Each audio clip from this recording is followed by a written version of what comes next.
नमस्ते, भारत एक्सप्रेस देख रहे हैं आप। मैं हूं आपके साथ रोहित पोखरिया, लेकर हाजिर हूं 5 की पड़ताल। बिहार की राजनीति में इस वक्त एआई को लेकर एक ऐसा घमासान छिड़ चुका है जिसने कानून व्यवस्था की बहस को रंगों की जंग में तब्दील कर दिया है।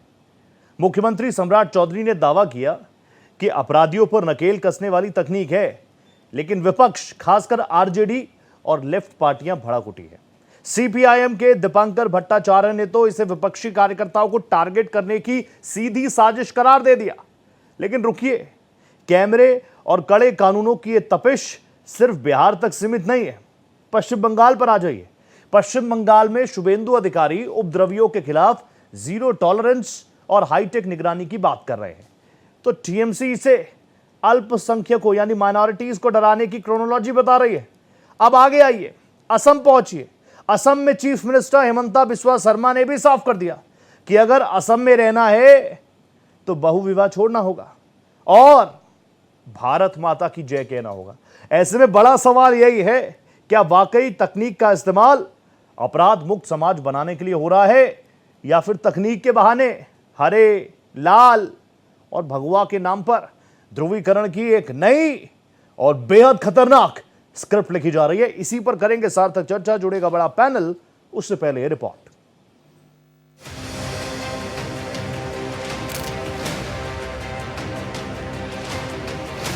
क्या तकनीक अब अपराधियों की नहीं बल्कि राजनीतिक विरोधियों की पहचान करेगी? क्या हाईटेक कैमरे अब कपड़ों का रंग देखकर एक्शन लेंगे? बिहार की सियासत में आर्टिफिशियल इंटेलिजेंस यानी एआई को लेकर एक ऐसा घमासान छिड़ गया है जिसने कानून व्यवस्था की बहस को रंगों की जंग में बदल दिया है। अभी मैं देखता हूं, एआई जनरेटेड यदि कोई कैमरा होता है, यदि मान लीजिए पटना में लगभग 4000 सीसीटीवी कैमरा लगा और यदि एक बार हरे गमछे वाले को पकड़ना है और एक बार खाली कह दीजिए एआई को कि हरा गमछा वाले को खोजिए, कितना जल्दी पकड़ा जाएगा? पकड़ा जाएगा कि नहीं पकड़ा जाएगा? तो मैं किसी के तरफ इशारा नहीं कर रहा हूं। सीएम सम्राट चौधरी ने तो इसे सिर्फ तकनीक की ताकत बताया, लेकिन विपक्ष भड़क उठा। आरजेडी और लेफ्ट दलों को इसमें एक खास समुदाय और विपक्षी कार्यकर्ताओं को टारगेट करने की बुआ रही है। सीपीआईएम के महासचिव दीपंकर भट्टाचार्य ने तो सीधे चेतावनी दे डाली है। किसी को भी अपराधी कह दो, करके मार दो, किसी को भी अनुप्रवेशकारी घुसपैठी करके मार दो, और किसी को भी सरकारी जमीन पर अपना अतिक्रमण किया ये कह करके बुलडोजर से उनके घर गिरा दो। तो ये 3 शब्द, जहां न्याय के साथ विकास और सुशासन की बात थी, वहाँ ये 3 शब्द को सामने ला करके इसके खिलाफ एनकाउंटर बुलडोजर राज ये थोप रहे हैं। उत्तर प्रदेश में भी माफिया राज के खिलाफ जो योगी जी कहते थे, उसमें कुछ जाति विशेष के माफियाओं के लिए पूरा संरक्षण है और शेष तमाम जो दूसरे जाति के लोग हैं उन्हीं के ऊपर गोलियां चल रही थी एनकाउंटर। और बिहार के अंदर भी बिल्कुल स्पष्ट दिख रहा।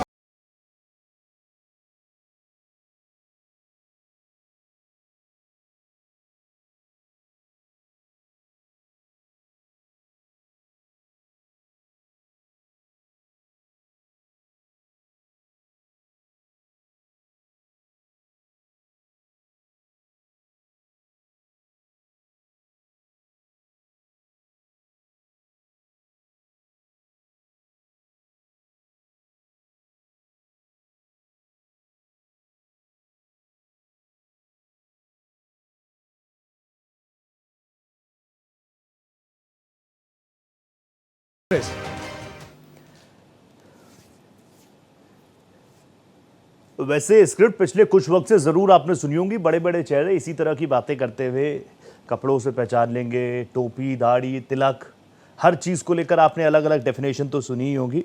लेकिन अब यहाँ से आगे किस तरीके से चीज़ें बढ़ रही हैं, इसी को समझेंगे, क्योंकि ये सारी चीज़ें टीवी चैनल्स पर ठीक ठाक लग रही होंगी, लेकिन समाज के बीच जो नैरेटिव ये चीज़ें देती है वो किसी भी अच्छे हिंदुस्तानी को पसंद नहीं आएंगी, किसी भी सनातनी को पसंद नहीं आएंगी, क्योंकि हमारा दिल बहुत बड़ा है। मेरे साथ जाने माने पॉलिटिकल एनालिस्ट, राजनीतिक विश्लेषक निरंजन पोद्दार साहब जुड़ चुके हैं, जो कि बहुत अच्छे एग्जाम्पल्स के साथ चीज़ों को समझाते हैं। पोद्दार साहब नमस्ते कर रहा हूँ, वार्म वेलकम, और शुरुआत आपके साथ ही कर रहा हूँ क्योंकि पॉलिटिकल पार्टीज के पास जाऊँ तो उनके पास अपनी अलग डेफिनेशन होती है। लेकिन निरंजन जी, आप मुझे बताइए, एक पॉलिटिकल एनालिस्ट होने के नाते, how do you see this? कभी हरा रंग, कभी भगवा रंग, कभी लाल रंग, कभी कह रहे हैं कि भारत माता की जय कहना ही होगा तभी रहोगे आप। ये सब ठीक है, भारतीय राजनीति में सारी चीजें ठीक है, ट्रेंड तो करती हैं। देखिए रोहित जी, आपको प्रिय लगे अप्रिय लगे वो अलग बात है, लेकिन आज की तारीख में जो राजनीति की सच्चाई बन गई है वो इस पक्ष या उस पक्ष की, मैं किसी पक्ष की बात नहीं कर रहा, सभी पक्षों को इसमें शामिल कर रहा हूं कि जी जो राजनीति पक्ष और विपक्ष की हुआ करती थी वो राजनीति आज कहीं ना कहीं वैमनस्य की राजनीति होगी, आज कहीं ना कहीं प्रतिशोध की तरफ आगे बढ़ती जा रही है। इसके अंदर आप इस पक्ष के भी बयान और उनके शब्द आप देख सकते हो और दूसरे पक्ष के भी, क्योंकि जिस तरीके से आज कहीं ना कहीं राजनीति के अंदर एक विद्वेष की जो भावना घर करती जा रही है, ये कहीं ना कहीं मुझे लग रहा है कि जो हमारे नियति नियंता जिन्होंने हमारे को ये जो लोकतांत्रिक व्यवस्था दी थी, उन्होंने कभी शायद इसकी कल्पना नहीं की थी। और ये चीज कोई आज से नहीं है, ये चीज आज जिनको इस चीज के लिए गहन पीड़ा हो रही है, ये चीज मेरे हिसाब से कहीं ना कहीं 70 के दशक से, अगर पश्चिम बंगाल की बात करूं या बिहार की बात करूं, तो पश्चिम बंगाल में 70 के दशक के बाद में जैसे ही वामपंथी पार्टियों का उदय हुआ, सबसे पहले वहां पे जो राजनीति का सबसे कुत्सित जो चेहरा था वो यही चीज करके सामने आया, जबकि उसकी तो और बड़ी विभीषिका थी। और आज जिस तरीके से बिहार की बात करें या अभी जिस तरीके से रायबरेली में राहुल गांधी जी ने जाकर के देश के सर्वोच्च पद के ऊपर, या यूं कहें कि देश के संवैधानिक पद के ऊपर बैठे हुए प्रधानमंत्री जी को तू तड़ाक की भाषा और गद्दार और इस तरीके की बातें की गई, इनसे मुझे ऐसा लगता है कि द्वेष से द्वेष ही बढ़ता है और प्रेम से प्रेम। लेकिन इनको ये चीज, सभी को ये चीज समझनी चाहिए कि बात जबान से और तीर कमान से एक बार निकलने के बाद में दोबारा नहीं आती, और कहीं ना कहीं वो एक इतिहास का साक्ष्य बन जाता है। क्योंकि आपने देखा होगा कि किसी भी परिस्थिति के अंदर दिया हुआ शब्द आज भी 20 वर्ष पहले, 30 वर्ष पहले, आज भी वो कहीं ना कहीं राजनीति के अंदर प्रतिबिंब करता रहता है, आज भी वो कहीं ना कहीं राजनीति के अंदर परिलक्षित होता रहता है, उसकी बात कही जाती है और उसके नाम पे उसको घेरा जाता है। ठीक है। रही बात जिस तरीके से सम्राट चौधरी जी ने ये हरा गमछा, नीला गमछा, पीला गमछा, देखिए रोहित जी, इसकी शुरुआत कहां से हुई? इसकी शुरुआत बिहार के अंदर जब सामाजिक न्याय के नाम पे 90 के दशक के अंदर आरजेडी की सरकार बनी थी, तो उसके बाद में आपने देखा होगा किस तरीके से बिहार के अंदर एक जातीय संघर्ष ने इतना विभत्स रूप लिया जिसकी कोई इनकार नहीं कर सकता। उसके अंदर आप देखेंगे अगड़ी जातियां, पिछड़ी जातियां, और जो क्षेत्र वाइज जिसका जहां पे संख्या बल था, वहां पे आप ये मान के चलिए एक पैरेलल सरकारें चलती थी और राजनीतिक सत्ताओं के उनको संरक्षण होते थे। तो कहीं ना कहीं देखिए, जो अभी तक की जो राजनीतिक त्रुटियां मान लीजिए, जो दूरदर्शिता थी, उसका परिणाम ये है कि आज हमारा समाज और हमारी जो राजनीतिक पार्टियां और राजनीतिक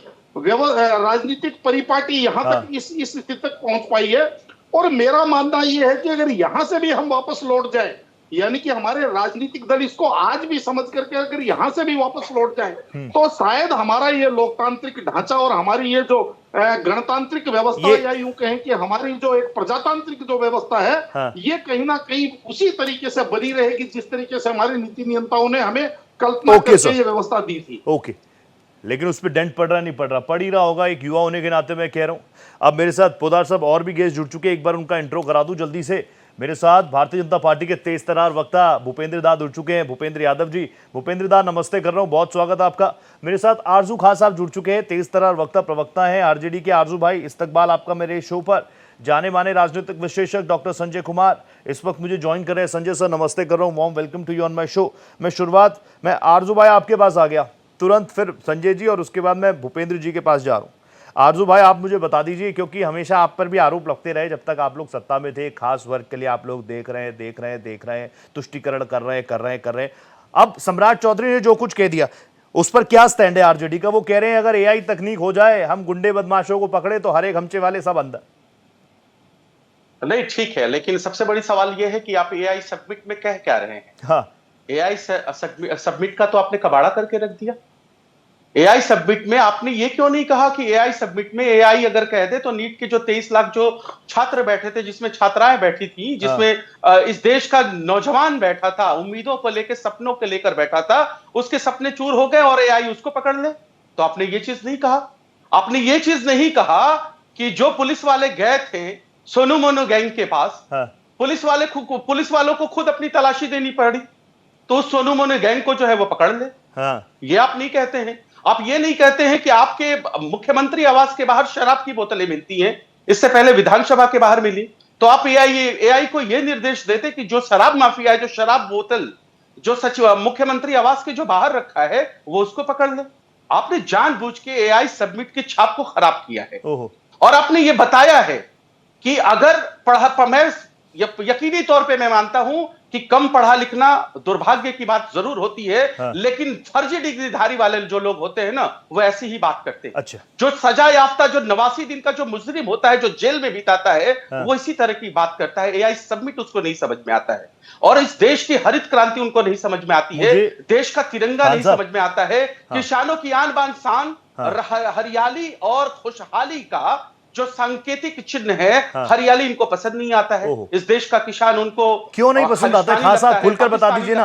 मतलब आपने कहा एआई से इन्होंने नीट के जो गुनेगार थे उनको नहीं पकड़ा, इससे पहले भी पेपर लीक हुआ उसको नहीं पकड़ा, लेकिन इन्होंने हरे रंग का जिक्र कर दिया। ये क्या डराना चाहते हैं खास वर्ग को? नहीं, जानबूझ के। देखिए, भारतीय जनता पार्टी, खुलकर बोलिएगा आरजू भाई, राजनीति को समझिए। भारतीय जनता पार्टी सिर्फ तुष्टीकरण की राजनीति करना चाहती है, और तुष्टीकरण की राजनीति करके आज वो देश के गद्दी पर बैठी है। उसको मालूम है डिवाइड एंड रूल की पॉलिसी अंग्रेज छोड़ के चले गए कि फूट डालो राज करो, और उसी नीति के ऊपर भारतीय जनता पार्टी है। उसको पता है मैं हिंदू का, हरा का नाम जितना ज्यादा लूंगा उतना ज्यादा मुझे सत्ता मिलेगी। लोग परेशान होंगे, मजबूर होंगे, पलायन करेंगे, करप्शन होंगे, लेकिन कहीं ना कहीं अगर धर्म की चाशनी अगर उसके ऊपर चढ़ा दी जाए तो सारी चीजें धुल जाएगी। और यही कर रहे हैं अपने गद्दी के लिए अपने संविधान का शपथ लेते हैं। तो आरजू भाई, यही आरोप तो वो आप पर भी लगाते थे, संविधान की धज्जियां उड़ाते हैं। यही आरोप तो वो आप पर लगाते थे जब आप सत्ता में थे। अच्छा, ये नहीं, ठीक है, लगाइए, आप जरूर लगाइए, लेकिन हमने कभी किसी सबमिट में कम से कम सबमिट की गरिमा को तो समझनी चाहिए ये ना। बात ठीक है। इसीलिए मैं कहता हूं कि फर्जीवाड़ों की सरकार है। फर्जी डिग्रीधारी जब सत्ता के ऊपर बैठेंगे तो उनको कहां क्या चीज बोलना उनको नहीं समझ में आएगा। एआई सबमिट में वो हरा गमछा ढूंढ रहे थे, जबकि नीट पेपर लीक हुआ, 23 लाख बच्चे और बच्चों की जिंदगियां बर्बाद हो गई। आरजू भाई, स्ट्रॉन्ग पॉइंट्स आ गए, 3 मिनट दे दिए मैंने आपको, स्ट्रॉन्ग आ गया। एक बार भूपेंद्र जी, फिर संजय सर, तुरंत आ रहा हूं आपके पास। भूपेंद्र जी, आप तो संतुष्टिकरण की बात कर रहे थे, आरजू भाई आज भी कह रहे हैं सिर्फ तुष्टिकरण। कभी कपड़ों से पहचान लेंगे, कभी हरा रंग। आप तो सबका साथ सबका विकास की बात करते हैं, यहां पर भी आप डराना चाह रहे हैं क्या, जैसा आरजू भाई कह रहे हैं? देखिए, बात ऐसा है रोहित जी, मैं आपको स्पष्ट बता दूं, बता दीजिए। हमारे प्रदेश के आदरणीय सम्राट चौधरी जी मुखिया ने इस बात को रखा, वो किस परिवेश में रखा, शायद आरजू खान जी राष्ट्रीय जनता दल के प्रवक्ता के भाई को ये जहन में नहीं आ रहा है। ये जानते हैं, ये इस परिवेश में हमारे आदरणीय सम्राट चौधरी जी रखे थे कि एक हरा गमछी लेकर के एक लड़का जो है ना, पिस्टल से जो है ना वीडियो पर वायरल हो रहा था। अच्छा। तो लाइसेंसी पिस्टल नहीं था, तो उस परिवेश में हमारे आदरणीय सम्राट चौधरी जी ने कहा। लेकिन अब तो बात यहाँ ये है कि लालू जी के जादूवर्ष गड़गड़ दिया है, इनको अब वोट देता नहीं है। अभी खाली तुष्टीकरण की राजनीति करने वाले लोग जानते हैं। अब आइए जो है ना नीट पर, हम आरजू खान जी से पूछना चाहते हैं, इस टीवी चैनल के माध्यम से पूरी देश दुनिया देख रही है। आरजू भाई सुनिए, आप ये बताइए कि संतोष कुमार जायसवाल जो आपका राजद का राष्ट्रीय सचिव है, वो कौन है जो पकड़ा गया?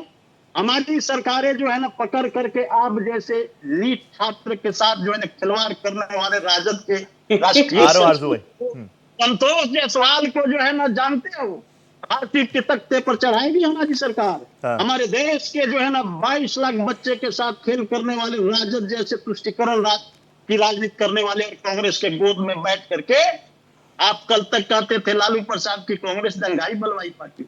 अरे बस भाई, दंगाई बलवाई पार्टी के गोद में बैठ गए यही लालू प्रसाद जी, कहां चले गए आप? इस देश की सबसे बड़ी दंगाई party Bharatiya Janata party, party Bharatiya Janata 75 party पर जिसको गया। प्रधानमंत्री देश के कहते हैं कि उसकी जगह जेल की सलाखों के पीछे प्रदेश है, के उसके बाद उसको मुख्यमंत्री कैबिनेट का मंत्री सम्राट बनाते हैं, चौधरी जी ने उसको यदि उस इस तरह राज्य की का आह्वान कर मुख्यमंत्री रहे हैं बनाते हैं। तो जितने आप भी तितकी अपराधी लग जितने रही भी है। बलात्कार वो अरे भारतीय जनता पार्टी चुप में, रहो। चिन्मयानंद स्वामी कहाँ हो? जो अरे गमछा धारण जितने करता जो है, गुंडाई करने चिन्मयानंद वाले हो स्वामी ना, वो आपके पाठशाला से, आप लोग पकड़े जाओगे। यह सम्राट चौधरी जी की सरकार है। जीरो टॉलरेंस नीति से कोई समझौता ओके, नहीं।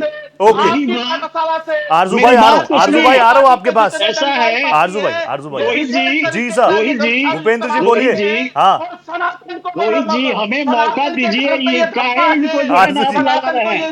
इनको आरजू चुप जी आ रहा हूँ, आरजू जी आ इनके रहा हूँ, बीच में आरजू तो जी हम आपको नहीं पूरा बोले मौका थे। दूंगा मैं। आरजू भाई आपको, आप जानते हैं आपको तो मैं ज्यादा ही मौका देता हूँ। 20 सेकंड और बोल लीजिए। बताइए।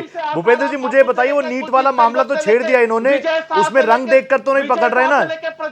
नहीं नहीं नहीं नहीं, हाँ। रंग सुनिए। इसमें जो है ना इनका राष्ट्रीय सचिव, हाँ। आपको पता होगा रोहित भाई, हाँ संतोष कुमार जायसवाल।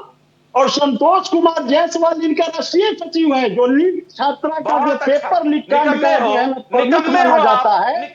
और ये लालू प्रसाद जी के कोठी पर जो है ना आता है। हाँ। और लालू प्रसाद जी के कोठी पर बैठ करके तेजस्वी जो है गुफ्तगू करके ये हरियाणा का तमीर जो है और हरियाणा का संजय यादव, ये सब जो है ना देश के रैकेटियर है रे भाई। ये रैकेटियर लोगों को देश से ओके, इस रैकेट को सम्राट जी तोड़ने वाले हैं, इस नेक्सस को सम्राट जी तोड़ने वाले। और मैं आरजू भाई को जितना जानता हूँ, आरजू भाई भी कहेंगे अगर किसी भी पार्टी के उड़ा दीजिए, किसी भी पार्टी के, हमारी पार्टी से ताल्लुक रखते हैं उड़ा दीजिए, आपकी पार्टी के उनको भी उड़ा दीजिए। ऐसे में पोदार साहब मुझे बता दीजिए, अभी आपने बोला कि जो विरासत में हम लोगों को मिली थी, जो राजनीतिक विरासत हम लोगों को मिली थी, लेकिन मैं बिहार का एग्जाम्पल दे रहा हूं, बंगाल में हम लोग देख रहे हैं शुभेंदु दास जबरदस्त काम कर रहे हैं, बुलडोजर एक्शन भी चल रहा है। हेमंता बिश्वा शर्मा असम में दूसरी बार जबरदस्त तरीके से चुनकर आए हैं, और वो मतलब 100 तो मार ही दिया, सेंचुरी खरीदी, और अब वो कह रहे हैं रहना है तो वंदे मातरम भारत माता की जय कहना ही पड़ेगा। देखिए रोहित जी, अगर भारत माता की या राष्ट्रवाद या राष्ट्र प्रेम के लिए अगर कोई चीज कही जाती है तो मैं उसको अतिशयोक्ति नहीं मानता। क्योंकि देखिए वास्तविकता ये है कि जिस धरती पे हम जन्म लेते हैं जी। और जिस धरती को हम नमन करते हैं, अगर उस धरती के लिए अगर कोई आदमी कहे कि मैं वंदे मातरम नहीं कहूंगा या मैं भारत माता की जय नहीं कहूंगा, तो सहसा ही आप ये समझ लीजिए फिर उसका अस्तित्व ही क्या होना चाहिए। अगर उसके लिए कोई आदमी ये बात कहे और उसके बाद में कोई कहे कि आप जबरदस्ती हमारे से नहीं बुलवा सकते, भाई स्वेच्छा से आप बोलेंगे नहीं, जबरदस्ती आपसे बुलवाया नहीं जाएगा, तो फिर क्या आप विदेश से आए हैं, क्या आप विदेश की जय बोलेंगे? नहीं, जबरदस्ती चलेगी लोकतंत्र में। पोदार साहब आप बहुत इंटेलेक्चुअल आदमी है, जबरदस्ती चलेगी लोकतंत्र में? नहीं, अब आरजू भाई से मैं जबरदस्ती बोलो जय श्री राम, या वो मुझसे कलमा पढ़ाए जबरदस्ती? नहीं, ऐसा है रोहित जी, जबरदस्ती किसी धार्मिक मामले की बात अलग है, लेकिन वास्तव में क्या होता है कि कुछ चीजें ऐसी होती है, जैसे हमारे संविधान या यूं कहें कि प्रजातंत्र के अंदर, अगर संविधान ने आपको अधिकार दिए हैं तो संविधान ने आपके दायित्व भी निर्धारित किए हैं। अगर आप ये कहें कि अधिकार का तो मैं स्वामी हूं लेकिन दायित्वों को मैं निर्वहन नहीं करूंगा, तो मेरे हिसाब से आप उसके बाद में ये, चाहे आप संविधान की धाराएं गिनाते रहें, चाहे आप अपने अधिकार की बात करते रहें, वो गौण हो जाती है, पहली बात। दूसरी बात, जिस तरीके से बिहार की राजनीति की चर्चा हो रही है, या यूं कहें कि सम्राट चौधरी जी के बाद की सब चर्चा हो रही है, निश्चित रूप से मैं आपको एक चीज बता रहा हूं, लोकतांत्रिक व्यवस्था के अंदर जब आप संवैधानिक पद पे चले जाते हैं उसके बाद में, और पहली बात और मैं बताऊं आपको जी सर, ये हरा लाल पीला नीला, ये तो मेरे को ये चीज समझ में नहीं आई, इनके मालिकाना हक, इनकी रजिस्ट्रियां किसने करवा ली, इनके बनामे किन किन लोगों ने कैसे कैसे करवा ली, मेरे को ये चीज समझ में नहीं आई। समाज के ठेकेदार ही है दादा, आप और हम नहीं जानते क्या? जो लोग हरे के विरुद्ध बात करते हैं, क्या वो हरी सब्जी नहीं खाते? क्या वो कोई भी चीज ऐसी नहीं जो हरे से दूर रहते हैं? या जो कोई भगवे से बात करते हैं, क्या वो सूर्य की जो सुबह उगती हुई किरणों को रोक सकते हैं? कहने का तात्पर्य, आपने रंगों को भी बांट दिया, आपने व्यक्तियों को भी बांट दिया, आपने पता नहीं किस किस चीज को बांट दिया। तो इन चीजों से जब आप अगर ऐसा करते हैं तो आप अपनी बौद्धिकता का परिचय स्वयं दे देते हैं, मेरा तो ये मानना है। ठीक है, वापस आ रहा हूं। संजय जी एक बार अपनी आवाज सुना दीजिए प्लीज। जी, मेरी आवाज संजय सर बहुत शानदार आवाज आपकी आ गई। मुझे बता दीजिए, अब पहचान यही हो गई, हरा लाल भगवा? नहीं, हरा लाल भगवा सारे रंग हमारे हैं। हाँ। और रंगों को लेकर के आदमी को बहुत टारगेटेड तरीके से अपने ऊपर चीजों को नहीं लेना चाहिए। बिल्कुल एआई समिट में बोल रहे थे सम्राट चौधरी जी, और थोड़ा सा वो जो उनके दायरे थे वो बड़ा होना चाहिए। उन्होंने प्रतीक में ही कह दिया कि हाँ अब ये तो 4000 कैमरे लगे हुए हैं पटना में, और जितने हरे गमछे वाले लोग हैं अब उनको ये एआई उनको भी पकड़ लेगा। एआई समिट में अपराध पर नियंत्रण की बात की जा रही थी, कृषि में नियंत्रण पर बात की जा रही थी, हेल्थ और एजुकेशन में बेहतर करने की बात की जा रही थी कि एआई के माध्यम से उद्घाटन कर रहे थे। लेकिन बिल्कुल अगर किसी व्यक्ति ने या किसी पार्टी ने इसको अपने ऊपर ले, हालांकि गमछा भी अब आरजू खान जी तो बताएंगे, हरा गमछा भी अब नहीं है, वहां हरी टोपी की बात हो गई है। ये हरा गमछा लहरा करके और एक ऐसा उन्माद पैदा करते हैं कि उससे पार्टी का नुकसान ही होता है। तो कहा गया कि नहीं अब हरा गमछा नहीं रखनी है, अब हरी टोपी पहन लेनी है। तो टोपी हो या गमछा हो, गमछा भी बिहारी अस्मिता से, बिहारी प्रतीक से जुड़ा हुआ है। मैं मानता हूं कि इस तरह की बात सूबे के मुख्यमंत्री के द्वारा नहीं कही जानी चाहिए। एक दूसरी बात, अगर उन्होंने इस तरह की बात कही तो अपराध के कोई रंग तो होते नहीं है। वो रंग हरा में भी हो सकता है, लाल में भी हो सकता है, और वो केसरिया में भी हो सकता है, भगवा में भी हो सकता है। तो फिर इस बात से इतना नाराज होने की क्या जरूरत है? आप क्यों मान लिए कि हरा रंग वाले अपराधी ही होंगे? भाई गमछे वाले को पकड़ लीजिए, टोपी वाले को पकड़ लीजिए, आदमी को पकड़ लीजिए। अगर मैं निर्दोष हूं, मैं अपराधी नहीं हूं, मेरा आपराधिक बैकग्राउंड नहीं है, तो उससे क्या फर्क पड़ जाता है? पकड़ लीजिए आप। इसलिए इसको फिर राजनीतिक रंग देने की जब कोशिश की जाती है तो चीजें फिर थोड़ा और ये हो जाता है। कह रहे ना दीपंकर भट्टाचार्य कि आज हरे रंग को टारगेट कर रहे हैं, कल रात को पेटेंट है क्या रंग किसी का? बिल्कुल धरती का रंग हमारी हरी है, पेटेंट तो किसी का कोई रंग है नहीं। तो जब पेटेंट नहीं है तो फिर एक प्रतीक में ही सिंबॉलिक तरीके से ही अगर सम्राट चौधरी जी बोल गए, अपराध को लेकर के बोल गए। दूसरी बात, कल एक संभावना खोजी जा रही थी जाति में, कि जाति देख करके अपराधियों को, मुझे नहीं लगता है, कुछ अपराधियों को इनकाउंटर किया गया है, उसमें सारी जातियों के लोग, और अपराधी की कोई जाति नहीं होती है। और यही अपराधी की जो जाति बना करके जो पॉलिटिकल पैट्रोनाइजेशन अपराधी लेने की कोशिश करते हैं, अपराध की जड़ें वही मजबूत होती है। अपराधी तो न किसी पार्टी का होता है, न किसी जाति का होता है, न किसी दल का होता है, न किसी परिवार का होता है। अपराध तो और अपराधी हमेशा समाज के लिए, सबके लिए वो एक समझिए कि नासूर का काम होता है। तो मैं मानता हूं, जो मेरी अपनी समझ है, कि इसको इस रूप में न लेकर के सम्राट चौधरी जी भी अगर अपराध पर नियंत्रण करना चाहते हैं तो फिर में रंगों को न लाए। अच्छा संजय सर, एक चीज और बता दीजिए, मैं जानता हूं आप बिल्कुल कंक्लूड करने ही वाले, लेकिन 10 सेकंड और।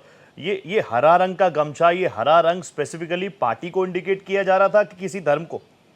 ये भी तो बता दीजिए। नहीं, धर्म को नहीं किया जा रहा था, वो पार्टी को इंडिकेट किया जा रहा था।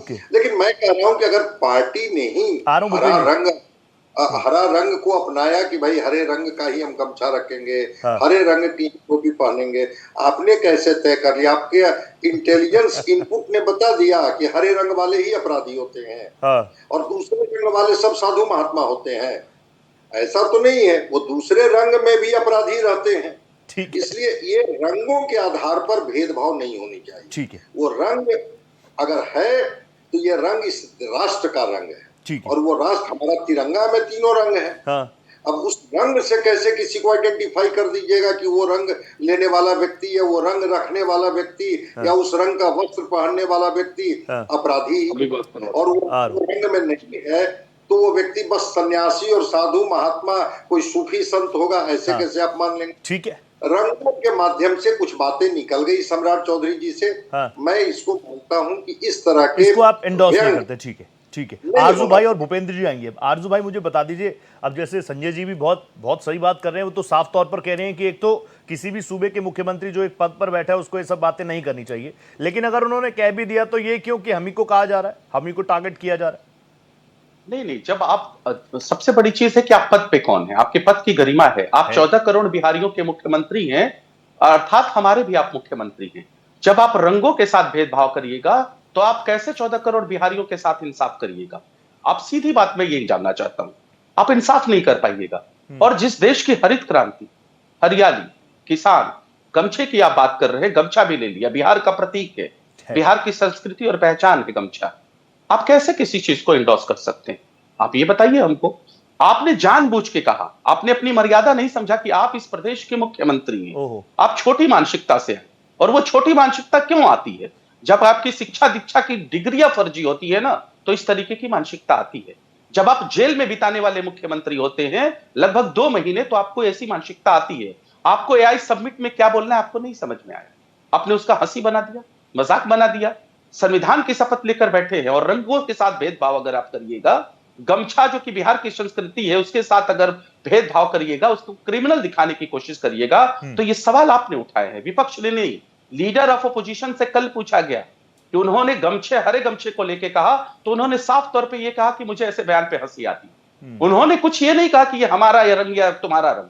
अरे उन्होंने तो एक तरीके से सांकेतिक ये इशारा भी किया कि जनता दल यूनाइटेड भी तो हरा ही है। यानी जनता दल यूनाइटेड का भी सब लोग वही होते हैं। मैं इसको क्या मानूं? ठीक है, मैं तो सीधे तौर पे ये कह रहा हूं कि 14 करोड़ बिहारियों के साथ आप इंसाफ नहीं कर पाइएगा जब आप इस प्रदेश के मुख्यमंत्री हैं। क्योंकि आप रंगों से भेदभाव करते हैं और कपड़े देखकर पहचानते हैं, और आपको करना भी पड़ेगा, क्योंकि आपने देश के तिरंगे को मनहूस कहा क्योंकि उसमें हरा रंग है। और भारतीय जनता पार्टी की आइडियोलॉजी आरएसएस है। आरएसएस ने कई दशकों तक तिरंगा नहीं फहराया और उसने कहा कि देश का तिरंगा हमारे लिए मनहूस है, गर्व का प्रतीक नहीं है। तो आप उसी के पद चिन्हों पे चलते हैं और यहाँ पे आके समाजवाद और लोकतंत्र की आप कितना भी दुहाई ले लिए। आप इस देश को बांटने वाले नए अंग्रेज हैं। पुराने अंग्रेज चले गए, ये माफी वही नए अंग्रेज हैं। फूट डालो राज करो की नीति पर चलते हैं और राज करना चाहते हैं। हमने थोड़े बयान दिया है। अच्छा आरजू भाई, मुझे एक चीज और बता, मैं तुरंत आ रहा हूं। भूपेंद्र जी बस 20 सेकंड दीजिए, मैं जरा क्लैरिटी ले लूं। ये हरे रंग के गमछे को लेकर जो आप लोग इतनी आपत्ति व्यक्त कर रहे हैं, ये आपको क्या लग रहा है पार्टी को इंडिकेट कर रहे हैं कि किसी खास वर्ग विशेष को टारगेट करना चाह रहे हैं? क्योंकि ये तो आप कहते ही आए ना कि टारगेट तो करते हैं ये। नहीं, ये इन्होंने जानबूझ के टारगेट किया है। बिहार की अस्मिता और संस्कृति और सभ्यता गमछा, उसके ऊपर इन्होंने अटैक किया है। और मुख्यमंत्री रहते हुए रंग के साथ भेदभाव इन्होंने किया है। यानी कि बिहार के 14 करोड़ बिहारियों के साथ इन्होंने नाइंसाफी। भूपेंद्र जी आज इसकी वजह से हम इनका विरोध कर रहे हैं। भूपेंद्र जी, ये तो सबसे बड़ी पार्टी, सबसे ज्यादा मेंबर्स, सबसे ज्यादा स्टेट्स में आपकी सरकार, पूरे देश में भगवा भगवा भगवा, बावजूद आज के दिल आपका छोटा है। आरजू भाई की ये प्रॉब्लम है, आप टारगेट कर रहे हैं। देखिए बात ऐसा है कि जो राजद के प्रवक्ता है आरजू भाई, उस पार्टी से आते हैं तो जानते हैं उनका पार्टी का मुखिया जो है ना सजा फात है। 960 करोड़ के चारा छोड़ के जो है ना कन्विक्टेड है। मैं जानता था ये जो बोल रहे हैं आदरणीय लालू प्रसाद जी, वो 20 बारसा सजाए हैं। और जिस कांग्रेस को ही कहते थे कि दंगाई बलवाई पार्टी है, उड़े भाई उसी दंगाई बलवाई के गोद में बैठे और राहुल गांधी पीछे से चाबुक चला के। नीतीश मिश्रा क्या है? जो है नीतीश मिश्रा क्या है? नीतीश मिश्रा क्या है? अब सुनो, चारा मैं चुप रहा ना, क्यों मंत्री बनाया? मैं बोलने गया था। अरे क्यों मंत्री बनाया? संयम रखो आरजू भाई, एक एक करके। आरजू भाई 1 by 1। संयम रखो आरजू भाई 1 by 1 आपके बीच में बिल्कुल नहीं बोले। सुनो मेरी बात, आरजू भाई पूरा मौका आपको मिल रहा है ना, बीच में एक बोलने दीजिए भूपेंद्र जी को, बस सुन लूं मैं उनको। मानवादियों को, सामंतवादियों को, तेजस्वी जो सिग्निफा छोड़ा है, तेजस्वी जो सिग्निफा छोड़ जो है ना बिहार का जदू। आरजू भाई 1 by 1, आरजू भाई 1 by 1। आपकी बातें मैं हमेशा सुनता हूं। भूपेंद्र जी प्लीज बोलिए, भूपेंद्र जी। आरजू भाई 1 by 1, I give you more time. Arzoo भाई आई गिव यू मोर टाइम, ताकि जनता तक आपकी आवाज हो जाए। इनको ठीक है, आरजू भाई, इनको पूछिए इनसे, आवाज को आरजू भाई, Anand I give you more time. Arzoo भाई आ रहा हूं मैं आपके पास, आ रहा हूं प्लीज। भूपेंद्र जी बोलिए। बेटे को उप मंत्री बनाया गया है। अरे इनको चुप कराइए ना, पूछिए क्या है? चुप रहते हैं रोहित भाई। ये असभ्य की तरह बात करते हैं, बीच में बोलते हैं। मैं तो कभी बोला नहीं है। मैंने आपसे एक सवाल पूछा है। अरे कल्चर की वजह से आप तो मटिया जगन्नाथ मिश्रा जी का बेटा जिसको आपने बनाया है मंत्री, अरे मेरी बात बताइए वो चारा चोर का बेटा है या नहीं है? तेजस्वी मैं तो सीधा सवाल पूछ रहा हूं, जवाब दीजिए ना। तुम्हारा राहुल जिसके आपने चारा, जिसको बच्चे को आपने मंत्री बनाया, वो आपकी शपथ पूरा होंगे। क्या बात करते हो? किसकी बात करते हो? उनका नाम कहां से फूटे? पूरा बिहार की जनता जानती है। लालू प्रसाद जी लालू खाने से तुमको छोड़ेंगे। उनको क्यों बना दिया मुख्यमंत्री? खान सम्राट चौधरी को मुख्यमंत्री क्यों बनाया? अम्बेडकर देगा लीडर मुसलमान के सजायाफ्ता नहीं है, नहीं है लीडर अपोजिशन अम्बेडकर देगा। भागो भागो कहीं गाँव छोड़ के भागो। बता दो ना, डर लग रहा है क्या? डर लग रहा है बताने में? अरे बताइए, मिश्रा जी का बेटा तुम्हारा कुछ है, मंत्री बनाया, दंगाई बोल रहा है लालू प्रसाद, वीरप्पन रूपी बिहार को चलाया, मानसिकता थोड़ा भी नहीं शर्म लगता है? पिछड़ों दलितों अरे शर्माओ शर्माओ, लाजवाब से याद है। बताइए ना, प्रसाद पिछड़ों दलितों से डर लगता है क्या? डर लगता है क्या इन सामंतवादियों को, इन मनुवादियों को? अरे मेरी बात सुनो, मिश्रा जी का बेटा को क्यों बनाया मुख्यमंत्री? आप बताइए। सुनो, तेजस्वी को क्या करेंगे हम लोग जानते हो? बताइए ना, तेजस्वी को हाथ जोड़ रहा हूँ दोनों को, करके वन बाय वन प्लीज। मैं चाहता नहीं कि मैं किसी का भी ऑडियो डाउन कर रहा हूँ, वो अपने चैनल की प्रथा भी नहीं है। प्लीज मुझे मजबूर मत कीजिएगा। आरजू भाई सुन लेते हैं एक बार, आप दोनों में से किसी की आवाज नहीं जा रही। संजय जी और पोदार साहब भी बोल रहे होंगे, क्या बोल रहे हैं? वन बाय वन प्लीज, मैं आपको सबको मौका दे रहा हूँ ना, वन बाय वन। हाँ भूपेंद्र जी आप बोलिए, भूपेंद्र जी आप बोलिए। अनडिसिप्लिन्ड नहीं होना चाहिए इनको, बोलिए। इनको बोलना है तो बोलिए। आप जब बोल रहे थे हम तो नहीं बोले। नहीं बोला आपने, नहीं बोला आपने, मैं बोल रहा हूँ। बहुत ही संयम से चल रही है सारी चीजें, चलने दीजिए।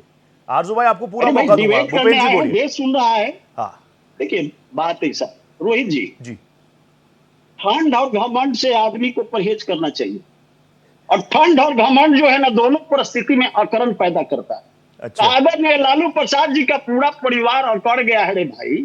ये हरा रंग की बात नहीं है, ये तो हरा रंग जो है ना रोहित जी, हाँ। समृद्धि की प्रतीक है। ये हरा रंग तो जेडीयू में भी है, ये हरा रंग तो हमारे भाजपा के झंडा में भी है। ये हरा रंग राजद में भी है। तो कौन सी परिस्थिति आ गई कि तेजस्वी जो है ना पूरा मीडिया को कवरेज दिए कि देखिए हरा गमछी वाले को बोल रहे हैं। इसलिए भी ये बोले कि बिहार का जदूवंशी से टूट रहे हैं और 5% जो क्रिमिनल प्रवृत्ति का है, वैसे लोगों के साथ देने वाली इनकी पार्टी, ये क्रिमिनल से चिंता इनको क्यों हो रही है? क्रिमिनल काउंटर किए जाते हैं तो ये लोग कहता है कि एक जाति का हो रहा है। मैं इनसे जनरल नॉलेज के लिए बता दूं रोहित जी, जानते हैं ब्राह्मण जाति का 8 मारे गए। हमारे बिहार के अंदर में 22 जातियों का जो है ना काउंटर हुआ है। जी मैं कह रहा हूँ जाति में बताओ, क्रिमिनल थे ना, बस क्रिमिनल मारे गए, क्रिमिनल थे ना। मैं कह रहा हूँ क्रिमिनल बताइए, जाति में मत बांटिए, धर्म में मत बांटिए, क्रिमिनल मारे गए, मारिए। रोहित जी, क्रिमिनल का कोई जाति नहीं होता, वो किसी भी कास्ट को मार सकता है। और वैसे के लिए यासु बाहर तेजस्वी अपोजिशन अनुपर बताइए, अनुपरों के जमात जो है ना क्या खत्म करना चाह रहा है? हमारा जदूवंश मार्शल कम्युनिटी का था। जब से लालू जी की शासन बिहार में आई, मार्शल रेस के जदूवंश को घोषणा बना दिया। जदूवंश को जो है ना सिर्फ खून खींच करके भूपेंद्र जी होल एंड सोल घूम फिर के टॉपिक वहीं आ गया ना कि अगर हरा रंग हमारे देश की संस्कृति, हमारे हरित आंदोलन, हमारे तिरंगे से लेके आपके झंडे, हर जगह हरा रंग है, तो हरे रंग को स्पेसिफाई क्यों किया गया, वो ये पूछ रहे हैं। हमारे भाजपा को भी नेता को बोलना चाहिए था। इसमें तो ऐसा कोई बात नहीं थी। उन्होंने तो कहा कि हरे गमछी लिए हुए जो ट्रेंड कर रहा है पिस्टल लेकर को लड़का, उसको पकड़ो। रोहित जी मैं आ रहा हूँ आरजू भाई, आ रहा हूँ, बस 20 सेकंड दो, 20 सेकंड दो, 20 सेकंड बस।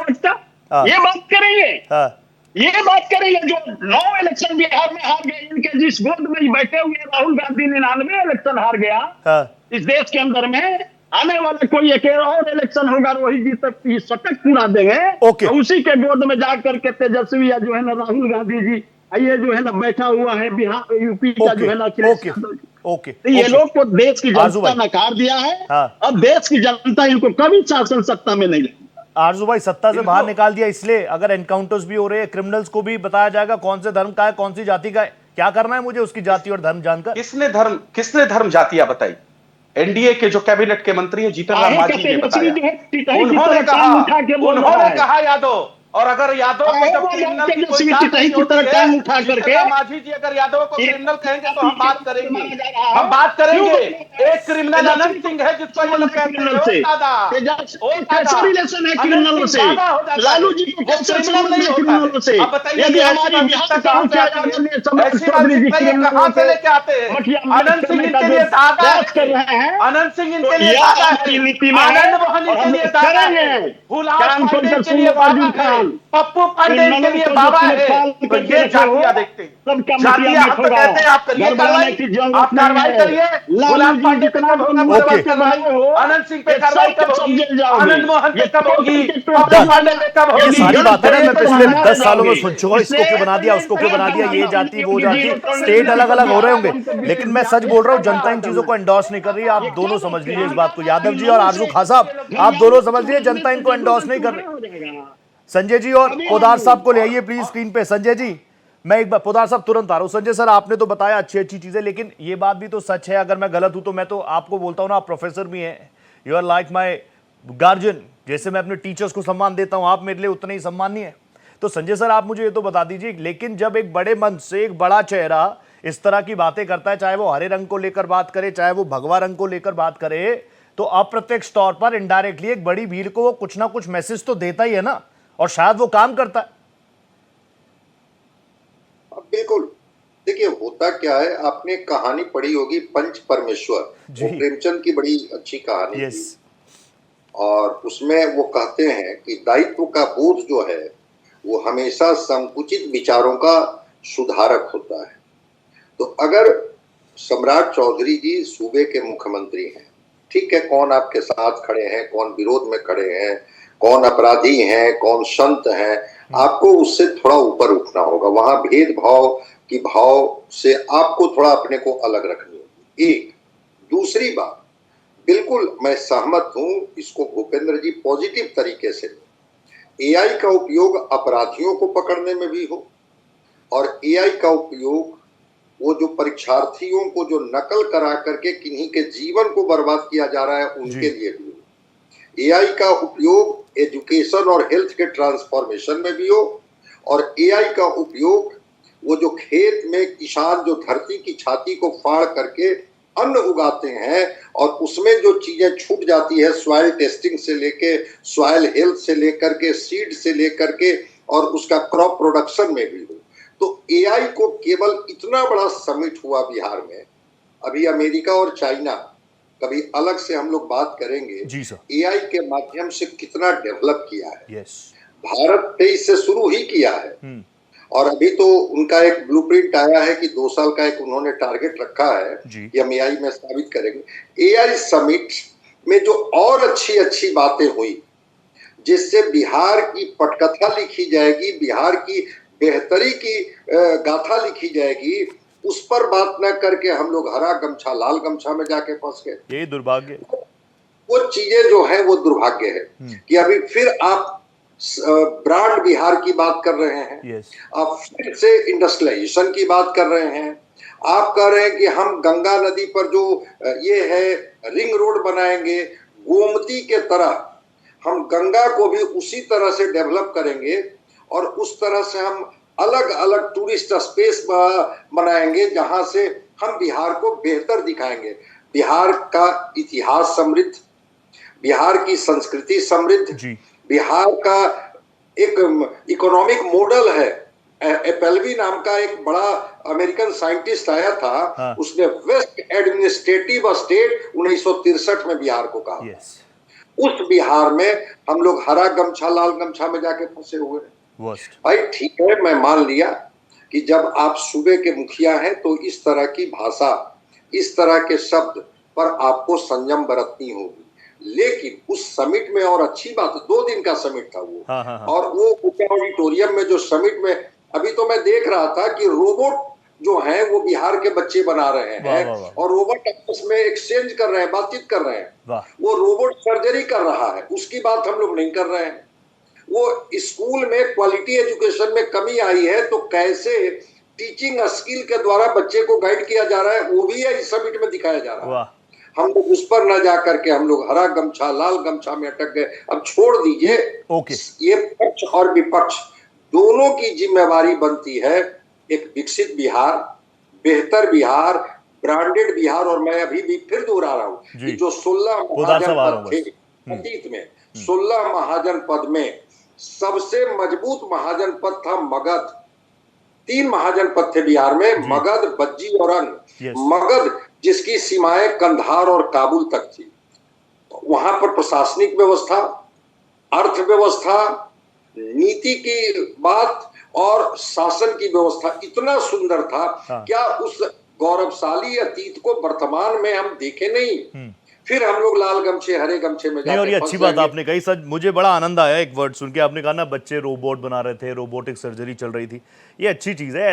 ऐसी चीज़ों पर बात होनी चाहिए ना 5 की पड़ताल में, कि तमंचों से अब हम रोबोट सर्जरी कर रहे हैं। ये तस्वीर कितनी अच्छी है हमारे गोल्डन बिहार की, ब्रांड बिहार की। इस पर आरजू भाई को कोई प्रॉब्लम है, इस पर बात उठाए, आरजेडी उठाए, जेडीयू उठाए, बीजेपी उठाए, इस पर चर्चा होनी चाहिए। हरा लाल मैं पक गया हूं संजय सर, मैं सच बताऊं तो, क्योंकि आप सब लोग मुझसे सीनियर हैं, मैं तो सबसे सीख रहा हूं। पोदार साहब आप मुझे बताइए, एक वक्त पर हम देखते थे चुनाव होते थे तो बड़ी बड़ी रैली से कुछ शब्द हम सुनते थे, लेकिन चुनाव तक ही। जैसे घुसपैठिए, जैसे हम सुनते थे पत्थरबाज, घुसपैठिए, देशभक्ति, राष्ट्रहित सर्वोपरि, भारत माता की जय, फिर जय श्री राम, सब हम सुनते थे। लेकिन जैसी इलेक्शन खत्म, ये नारे भी वहीं तक सीमित। लेकिन अब तो मुझे लग रहा है इलेक्शन खत्म हो गई, सरकार भी बन गई, उसके बाद भी ये 24/7 रनिंग में है। रोहित जी, सारी की सारी उसी चीज की परिणति आज आपको दिखाई दे रही है, क्योंकि जिस चीज की आप बात कर रहे हैं वो उस समय की लगाई हुई पौध है जो आज फसल बन करके आपके सामने आ रही है। और ये बात मैं इसलिए कह रहा हूं क्योंकि देखिए, इस प्रकार की राजनीति की शुरुआत कहां से हुई, भूरा बाल साफ करो या ये तमाम जो इस तरीके के जो नारे आए। और अभी भी मैं आपकी डिबेट के अंदर एक यहाँ पे पैनलिस्ट उनसे सुन रहा था, वो कह रहे हैं मनुवादी। आप मुझे एक बात बताइए कि जो कोई भी वादी है, क्या वो इस देश का नागरिक नहीं है? क्या उसको उस चीज की, उसको उसकी मान्यता और उसकी जो विचारधारा है वो उसको मानने का अधिकार नहीं है? भाई, मनुवादी का मतलब क्या है? जो मनुष्य की संतान है वो मनुवादी है। और जिन मनुवादियों को ये पानी पी पी करके कोसते हैं, रोहित जी आप अपने स्पोक्स पर्सन को भेज करके सर्वे करवा लीजिए। पूरे भारत में जितनी धर्मशालाएं मिलेंगी उसमें बहुसंख्यक इन मनुवादियों की मिलेंगी। जो कुएं मिलेंगे, बावड़ी मिलेंगी, प्याऊ मिलेंगी, जो मंदिर मस्जिदों के अंदर जो दान मिलेगा वो इन मनुवादियों को मिलेगा।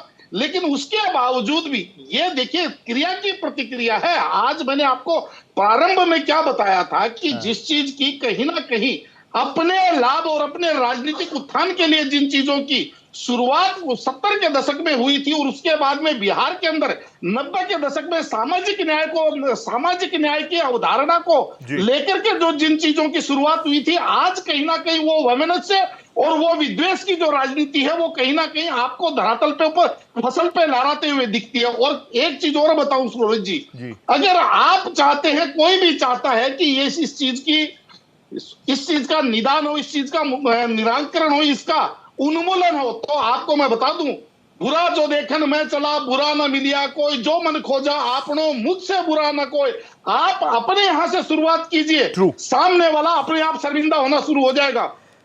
अब दादा ये सब राजनीति में होगा कि नहीं होगा उसके लिए तो लंबा इंतजार करना होगा। लेकिन मुझे सच बता रहा हूँ, मुझे संजय जी की बात अच्छी लगी। रोबोटिक्स में हमारा बिहार आगे बढ़ रहा है, मुझे अच्छा लगा।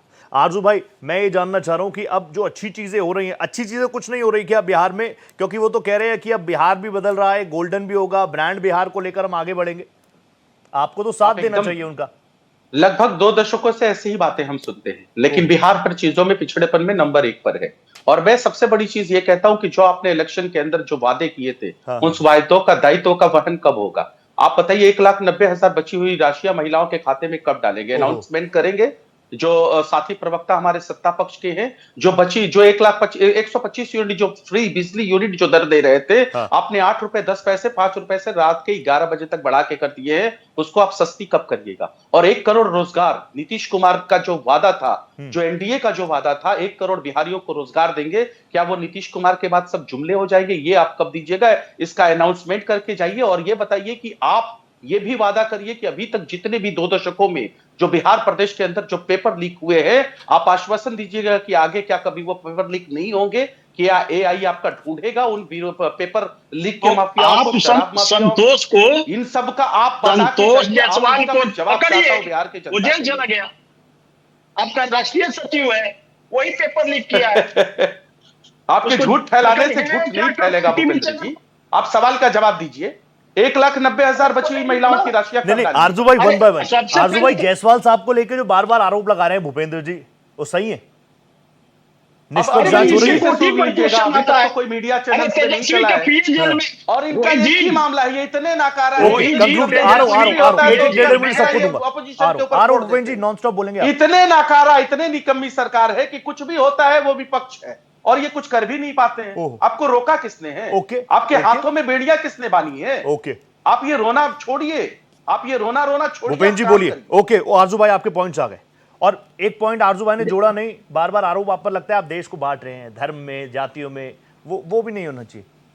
देश के प्रधानमंत्री जब कहते हैं मुचरा, मंगलसूत्र, कपड़े देखकर पहचानते हैं तो आरजू भाई हो गया। आरजू भाई अगली बार भी तो बैठाऊंगा आपको। भूपेंद्र जी बोलिए, आप सब लोग एक देखिए, बात ऐसा है रोहित भाई, मैं आपको स्पष्ट बता दूं, बता दीजिए कि हमारे देश के राहुल गांधी जी, एक मोट भाषा में कहावत है कि संघर्ष से गुण होता है, संघर्ष से गुण जात। तो हमारे तेजस्वी जी जो है ना, राहुल गांधी देश के एलओपी बौड़ाहा के गोद में बैठ गए। आरजू भाई पुराना हो गया, आरजू भाई अब इस पे ना व्यूज आ रहे हैं ना ट्रेंडिंग हो रहे हैं, ये पुराना हो गया आरजू भाई। और सुन लीजिए, आरजू भाई पुराना हो गया, वैक्सीन सब पुराना हो गया। इन लोगों ने देश को रिसोर्स को लूट करके ये लोग मटिया में दिया। और जब हमारे देश के प्रधानमंत्री आदरणीय नरेंद्र मोदी जी 2014 के बाद से आए तो देश में तीसरी बार चुन करके, इतिहास का, आजादी के बाद का इतिहास है रे भाई। तीसरी बार इस देश के 140 करोड़ जनता चुन करके इनकी विकास नीतियों को सोच करके वोट करके इनको तीसरी बार चुन के लाया। संजय जी हिमंता बिस्वा शर्मा जी कह रहे हैं भारत माता की जय तो बोलना पड़ेगा, असम में रहना है तो वो भी सीएम है, उनको बोलना चाहिए ये सब। संजय जी, मैं हेमंत बिस्वा शर्मा पर मैं अभी आरजू खान जी को कहूंगा कि थोड़ा पॉजिटिव रहिए। मैं 3 नाम बताता हूँ। ठीक है, बता दीजिए। उसी एआई मीट में एक राजू नाम का लड़का बिहार का एक ऐसा सॉफ्टवेयर तैयार किया है जो 5 भाषाओं में, स्थानीय भाषा, वो कोई भी कृषि से संबंधित सवाल पूछा जाएगा, वो 5 भाषाओं में जवाब देगा। वाह। इसी बिहार का एक दूसरा लड़का है तुषित गुप्ता। उसने सड़क दुर्घटना के पहले वो ड्राइवर को या उस गाड़ी में एक ऐसा रिंग बजेगा जिससे वो सावधान कर देगा कि दुर्घटना होने वाली है, आप सावधान हो जाइए। एक लड़का है अभिषेक प्रकाश, उसने कहा है कि हम किसानों के लिए एक ऐसा एआई ऐप हमने विकसित किया है जो खेती से जुड़ी हर समस्या का समाधान करेगा। कहाँ हम लोग लाल हरा में फंसे हुए, कभी हम लोग विस्तार से बात करेंगे। चौथी चीज, बिल्कुल हेमंत बिस्वा शर्मा हो या कोई भी व्यक्ति हो, ये देश का कौन हिंदू, मुसलमान, सिख, ईसाई भारत माता की जय नहीं कहता है? हर कोई बोलता है और सम्मान से कहता है, गर्व से कहता है। इसलिए इसको कोई पेटेंट ना बनाए। ठीक है, वो सूबे के मुखिया है, उनके प्रति मेरे मन में सम्मान है, लेकिन ये भारत माता की जय को पेटेंट क्यों बना रहे हैं भाई? ये सब कोई बोलता है और पूरे गर्व के साथ बोलता है, पूरे सम्मान के साथ बोलता है। संजय सर, इसलिए एक बात उन्होंने और कही, हाँ उससे मैं सहमत हूँ। उन्होंने जो कहा कि भाई पॉपुलेशन तो आपको करना होगा। बोलता है भारत माता की जय, भारत माता की जय बोल दिया आरजू भाई ने, भारत माता की जय। और बताइए, लो यादव जी बोल दिया। यही बात तो कह रहे थे अभी संजय जी भी कि कौन हिंदू, मुसलमान, सिख, ईसाई, पारसी, जैन नहीं बोलता भारत माता की जय। 5 की पड़ताल में भी बोल दिया आरजू खान साहब ने भारत माता की जय। और ये this is not the issue, दिल में रहता है हमारा हिंदुस्तान, दिल में है भारत। पोदार साहब please conclude my show. Podar साहब, ये रंगों को इसलिए तो नहीं उठाया जा रहा जो आने वाले चुनाव है उसका ट्रेलर हो। पोदार साहब please conclude show, I am going over. क्या पूछा आपने? पोदार साहब मैं पूछ रहा हूँ, ये जो रंगों को उठाया गया ऐसा तो नहीं जो आने वाले जो अगले चुनाव है उनका ट्रेलर हो? ये सम्राट चौधरी की बात कर रहे हैं क्या आप? ओवरऑल ले लीजिए, सम्राट चौधरी की बात कर लीजिए, हेमंता बिस्वा शर्मा की बात कर लीजिए, शुभेंदु दा की बात कर लीजिए, है ना 27 में। देखिए रोहित जी, मैं ये मानता हूं कि जिस तरीके सम्राट चौधरी जी ने हरे गमछे वाली बात करी, तो उनको जो सभा को संबोधित कर रहे थे और जिसको मैंने देखा उस सभा के अंदर सन्नाटा था, तो उनको कहीं ना कहीं वहां पे तालियां बजवानी थी, उनके पास कोई विशेष कंटेंट नहीं थे। कंटेंट करने के लिए आपको पढ़ना पड़ता है, आपको उस चीज के लिए जानना पड़ता है, आपको उस चीज के लिए विद्वता प्राप्त करनी पड़ती है। तो सीधा सा फार्मूला है, कुछ भी आप अनर्गल बोल दीजिए, तालियां बजवा लीजिए। और आपने देखा होगा जैसे उन्होंने ये जुमला बोला, धड़ाधड़ तालियां बजने लगती। तो कई बार क्या होता है कि आपकी सोच और आपकी अप्रोच जो होती है ना, वो वहीं तक पहुंच पाती है जहां तक कि आपका ज्ञान होता है, जहां तक आपकी शिक्षा होती है, जहां तक आपकी विद्वता होती है। तो सम्राट चौधरी जी के बारे में तो ये बात।